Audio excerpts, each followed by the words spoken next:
Você está escolhendo ou está reagindo ao que o mercado de casamento te oferece? Eu sou Graziele Testini, decoradora de mini wedding, fundadora da comunidade Conexão Noivas. E esse é o quadro O Mundo de Decoração para Noivas. Muitas vezes a gente acha que está escolhendo, mas na verdade estamos reagindo ao que o mercado oferece. Hoje em dia a gente tem o conhecimento de inúmeros gatilhos que são usados de todas as maneiras para deixar a gente com aquela vontade de que não posso perder, eu preciso daquilo, aquilo é muito importante para mim. E no casamento acontece a mesma coisa.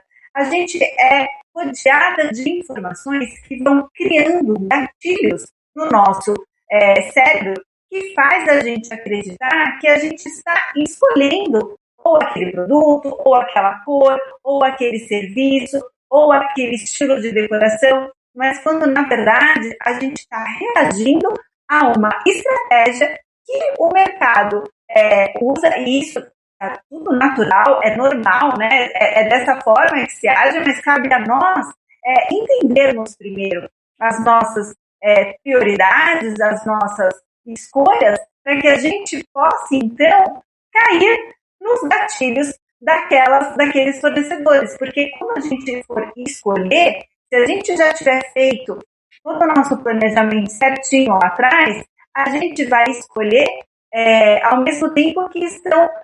a gente vai escolher ao mesmo tempo que a gente está reagindo, porque a gente tem a consciência de daquele produto eu posso cair no gatilho daquele fornecedor. E aí você pode pensar, não, mas eu sei, eu conheço, eu não me permito que eu seja levada por isso. Mas é muito natural. São estudos, né, de muitos anos, posso dizer, que mapeia o nosso comportamento e tem as palavrinhas-chave. Então, por exemplo, quando você está vendo um anúncio, quando você está vendo a exposição de alguma oferta que te diz que é a última vaga, que é só hoje, que é só até acabarem os estoques, tudo isso são ganchos que são usados para ativar o seu gatilho de que se eu não comprar agora, eu vou perder. Ele ativa o gatilho da escassez, né? Se eu não for agora, eu vou perder. Então, assim, por exemplo, o meu casamento vai ser só daqui um ano, mas aquele fornecedor está falando que aquele preço vai ser só agora. Se eu não fechar com ele agora, eu vou perder esse fornecedor. E aí você acaba fechando com o fornecedor, porque ele estava te dando a urgência, e você, sem muito estudar o mercado, sem muito ver os outros fornecedores que talvez pudessem te oferecer mais oportunidades, mais negociáveis, você acaba fechando com um, porque aquele estava dizendo que era o último momento. Então, são dessas técnicas que são utilizadas. E é por isso que a gente precisa ter uma clareza muito grande do que a gente quer antes de começar a pesquisar. Porque a hora que a gente começar a pesquisar, muito provavelmente a gente pode ser ativada por esses gatilhos. Outro gatilho que a gente tem muito comum é o tal de a tendência, né? Então, a gente tem aqui a Pantone todo ano lançando uma cor que é através de estudo comportamental, emocional da população, e ela lança aquela cor. Não estou falando nada contra a tendência da cor, mas será que aquela cor, ela comunica o estilo do casamento que eu quero? Ela está dentro do que eu quero passar na minha festa? Porque muitas noivas acabam se deixando levar e a cor... Ai, eu vou lembrar agora.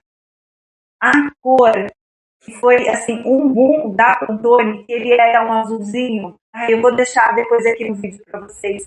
Ela foi um grande boom assim, nos casamentos. Tinha em quase todos os casamentos. E ele era muito por causa da série Bridgerton, acho que era essa série. Que influenciou muito o comportamento das noivas, né? Então, muitas vezes a gente acaba escolhendo cores, estilos, porque está na tendência. Também a gente tem o estilo de decoração, e a gente teve aí o estilo boho, que foi assim, meio que uma febre também, que veio, muitos casamentos foram feitos, hoje a gente já tem ele menos escolhido, assim, da preferência das noivas, né? Mas por ser uma tendência, e não que você possa querer essa tendência. Óbvio que você pode querer a tendência, mas ela tem que estar dentro do que você quer, né? Então, assim, eu não vou escolher uma cor porque ela está em alta, sendo que o meu casamento é totalmente uma outra paleta. Tá? Como posso dizer, essa clareza que eu quero que vocês tenham. E o último que a gente tem aqui, que eu posso citar para vocês, é o gatilho da manada, né? Todo mundo está fazendo. Então, você olha nas referências, você olha no Pinterest, você olha no Instagram, você olha em todos os lugares, todas as noivas estão fazendo aquele mesmo jeito, aquele mesmo formato. E aí você acaba querendo também fazer daquele estilo, daquele formato, e não porque você só achou ele bonito, e não porque tá na moda, né? Porque tá todo mundo fazendo. E aí ele não faz o quê? Harmonia com o seu estilo. Ele não te representa, mas você vai fazer, e você escolheu ele porque tá todo mundo fazendo. E aí pensa assim, você escolhe isso, contrata o que tem que contratar, e depois lá na frente, quando você já tem uma conversa mais íntima com você, você entende que aquilo não está te representando no seu dia mais importante, e o que acontece? Você tem duas opções, ou você descarta e faz tudo de novo, ou você continua com ele, porque às vezes a gente não tem condições financeiras para fazer tudo de novo, e acaba tendo um dia que era para ser tão especial, mas que perde um pouco da sua representatividade. Então, isso é muito importante, porque a gente tenha essa clareza antes de poder abrir as portas para pesquisar os fornecedores. Isso para nem mencionar o efeito que ele causa, né? Então, ele pode causar para as noivas ansiedade, né? Essa questão de a gente estar o tempo todo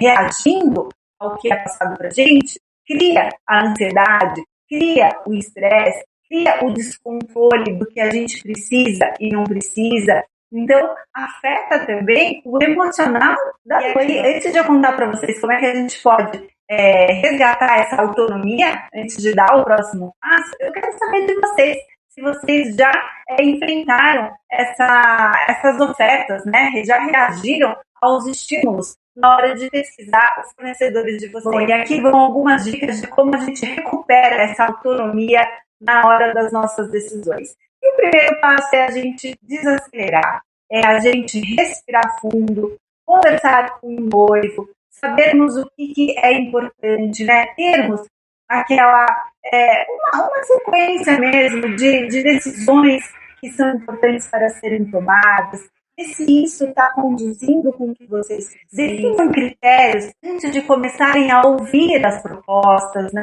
Antes de dar o passo de pesquisar, defina os critérios para vocês, como a gente falou no outro vídeo, algumas perguntas que te ajudam a definir esses critérios, a ter uma hierarquia das decisões. E a última coisa que é muito importante é você saber separar o que realmente é genuíno, o que representa vocês e o que é só um desejo assim, não um desejo que, nossa, eu quero muito, mas um desejo vago, porque tá ali, eu só quero porque tá fácil, eu só quero porque eu consigo, né? Então, a gente tendo esses passos bem definidos, a gente recupera a nossa autonomia, e a hora que a gente sai para pesquisar, a hora que a gente sai para ouvir as propostas, a gente já está munida de tudo que a gente precisa com o poder da decisão correta. E para a gente concluir esse vídeo, antes eu gostaria aqui de fazer um convite para as noivas que estão aqui nos ouvindo a fazer parte da nossa comunidade Conexão Noivas. Eu vou deixar todas as informações aqui na descrição desse vídeo. E também a mensagem que eu quero passar com eles, o tema de hoje, né, do vídeo de hoje, é para que vocês tenham essa ciência de que escolher a partir do nosso projeto é muito mais fácil e a gente não entra na pressão do mercado, de ser escolhida pelo mercado. E sim, a gente ter a autonomia de escolher o que nos representa e o que a gente quer. Se você chegou até aqui, não deixe de curtir e compartilhar esse vídeo com outras noivas.